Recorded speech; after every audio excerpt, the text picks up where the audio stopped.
तो Indian to Nepali कितना लेता है? इंडियन का लेते हैं 1580 मिलेगा। 1580, 160 नहीं। 160 नहीं। এটা হচ্ছে জয়নগর স্টেশনে ইন্ডিয়া সাইডের ট্রেনগুলো এখান থেকে ছাড়ে, আর এই ফ্লাইওভারে উঠতে হবে। উঠে এসে এই যে এটা আছে নেপালের সাইড থেকে, এই যে নেপালের ট্রেন একটা দাঁড়িয়েও আছে, এটাও জয়নগর। এই যে এটা নেপালের ট্রেনের লাইন। এটা ইন্ডিয়ার ট্রেনের সঙ্গে কোনো মিল নেই, এটা আলাদা এদের সেকশন।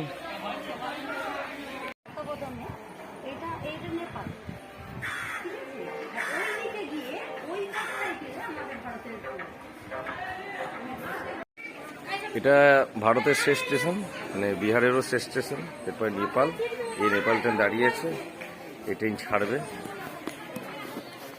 খুব কম সময়ে এটা জনকপুর বা বর্দিবাস পৌঁছে দেবে, যেখান থেকে কাঠমান্ডু খুব কাছে। এটা নেপাল রেলওয়ে, নেপালের ট্রেন দেখুন খুব সুন্দর। এটা হচ্ছে ইন্ডিয়া থেকে নেপাল ঢোকার পরে ফার্স্ট স্টেশন ইনারওয়া। দেখুন এই যে ইনারওয়া স্টেশনটার নাম। ট্রেনটাও খুব সুন্দর, মাত্র 40 টাকা ভাড়ায় আমি যাচ্ছি। ট্রেনটার ভিতরটা এরকম।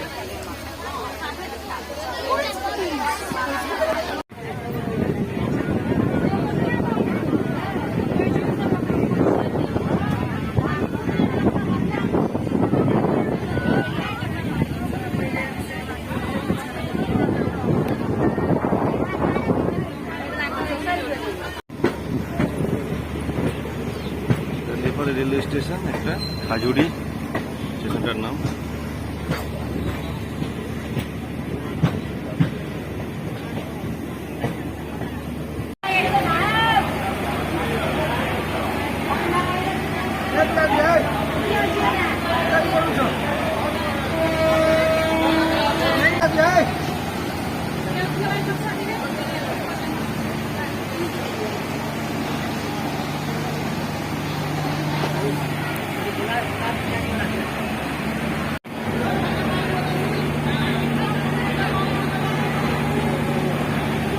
খাজুরি রেলওয়ে স্টেশন নেপালের রুটে পড়ছে।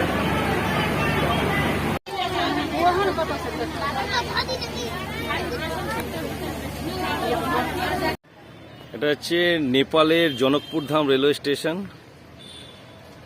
দেখুন খুব সুন্দর একটা স্টেশন, যেটা ভারত সরকার বানিয়েছে। নেপাল সরকার ল্যান্ড দিয়েছে, কিন্তু ভারত সরকার বানিয়েছে।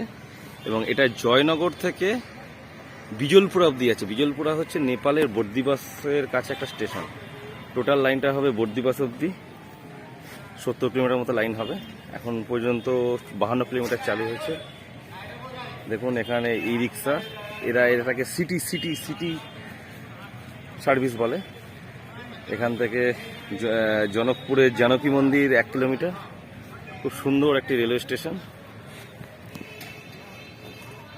কেউ নেপালে বেড়াতে আসলে মোটামুটি এই স্টেশন থেকে অ্যাক্সেস করাই যেতে পারে। আপনার রাক্সাল বীরগঞ্জ যদি দিয়ে আসেন, যেটা সাধারণত টুরিস্টরা ব্যবহার করে, ওখান দিয়ে আপনার ইন্ডিয়া অব্দি লাস্ট করে দেবে। তারপর বর্ডার টপ করার জন্য টোটো, অটো বা টাঙ্গা গাড়ি করতে হবে। কিন্তু এখানে এই কোনো ঝামেলা নেই, মানে ইন্ডিয়া থেকে ডাইরেক্ট নেপালে ঢুকে যেতে পারবে, মাঝখানে কোনো ভায়া করতে হবে না। কারণ ওদিক দিয়ে আসলে রাক্সালে নেমে স্টেশন থেকে টাঙ্গা করে আপনার বীরগঞ্জ আসতে হবে, বীরগঞ্জ থেকে তারপর আবার কাঠমান্ডুর বাস ধরতে হবে, যেটা এক্ষেত্রে ডাইরেক্ট একদম নেপালের ট্রেন ঢুকে যাবে। এবং খুব কমফোর্টেবল ট্রেন। এখানে জেনারেল কোচও আছে, এসি কোচও আছে। জেনারেল কোচে ভাড়া হচ্ছে ইন্ডিয়ান রুপিতে 40 টাকা মতো, আর নেপালিতে 70 টাকা মতো। আর এসি কোচে একটু ভাড়াটা বেশি। আর ট্রেনটা খুবই সুন্দর, দেখুন ট্রেনটা দাঁড়িয়েও আছে। এই যে নেপালের জনকপুরের মা সীতামায়ের জানকী মন্দির, নেপালের গঙ্গাসাগর লেক, বিশাল বড় জলাশয় এবং খুব পবিত্র স্থান। দেখুন প্রচুর পুণ্যার্থী স্নান করছেন।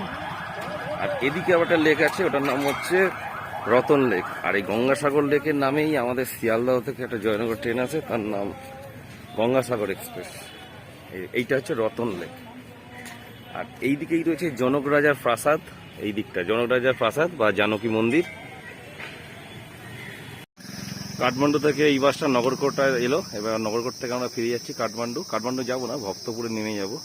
এখানে নগরকোট স্ট্যান্ডে বেশিরভাগ বাসই ভক্তপুর অব্দি যাচ্ছে। এই একটা বাসই মাত্র সকাল 10টায় ছাড়ছে, ওটা ডাইরেক্ট কাট। নাইটে খুব সুন্দর লাগছে আমাদের হোটেলটা।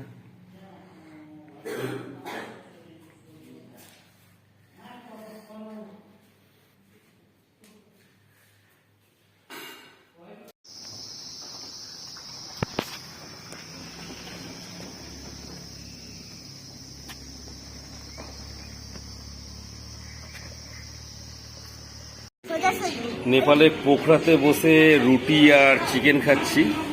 এখানে মোটামুটি রুটি 25 টাকা করে পিস, আর চিকেন হচ্ছে 200 টাকা, আর ভাত নিলে 250 টাকা, শুধু অনলি ভাত।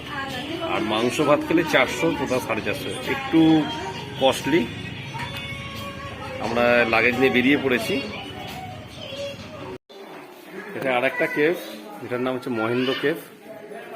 আর এর সঙ্গে আরেকটা কেভ আমাদের সাইড সঙ্গে জুটছে, সেটার নাম হচ্ছে ব্যাট কেভ। এটা এখান থেকে 500 মিটার দূরে। এখানে একটা সিদ্ধিবিনায়কের মন্দির আছে, এটাও বেশ অপূর্ব লাগছে। এটার এন্ট্রি হচ্ছে নেপালি মুদ্রায় 80 টাকা, সার্ফ কাউন্টের জন্য। নেপালি মুদ্রার জন্য 50 টাকা।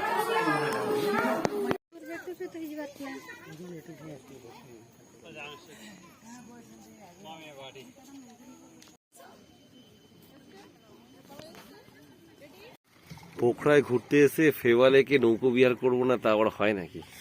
এই দেখুন, একটা খুব সুন্দর পাহাড়ের কোলে একটা খুব সুন্দর লেক, এবং এইখানে আমরা নৌকো বিহার করে চলেছি। এবং মাঝি 1 ঘন্টার বিনিময়ে 900 টাকা নিয়ে আমাদের সেই এন্টারটেনমেন্টটা করাচ্ছেন। এই দেখুন, এখানে অনেক পিক দেখা যাচ্ছে। এই যে এটা অন্নপূর্ণা 1, অন্নপূর্ণা 2, আর এইখানে যে ডগটা দেখা যাচ্ছে মাচা পিছু, ওটা হচ্ছে মেঘে ঢেকে গেছে। আর পুরো লেকটা এতটাই সুন্দর। আচ্ছা, এইখানে এই যে একটা কেবল তার দেখা যাচ্ছে, এই যে হোয়াইট, এইখান থেকে এই মাথায় গেলে ওটার নাম হচ্ছে শরণকোট। এই শরণকোট থেকে সকালবেলা মাচা পিছু দেখার জন্য ভোর 5টার সময় যেতে হবে আমাদের। কালকে আমরা যাব, এবং মাচা পিছুর সানসেট দেখার জন্য এই উপর থেকে নেমে আসছি। মোটামুটি অনেকটাই নেমে গেছি, আরো নামবো। নিচে কাঠমান্ডু শহর, নেপালের যে রাজধানী। এই যে কেবলটা নামছে, 800 নেপালি, ইন্ডিয়ান টাকা 800, নেপালি মুদ্রায় 1200।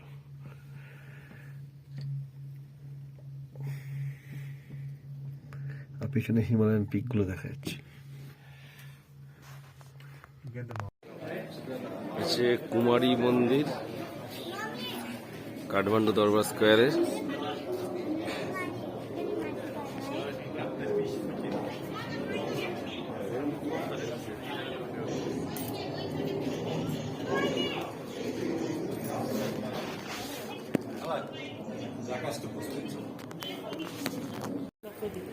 পশুপতিনাথ মন্দির, মহাস্থান স্নানঘর। এটা কাঠমান্ডু শহর থেকে 20 কিলোমিটার দূরে।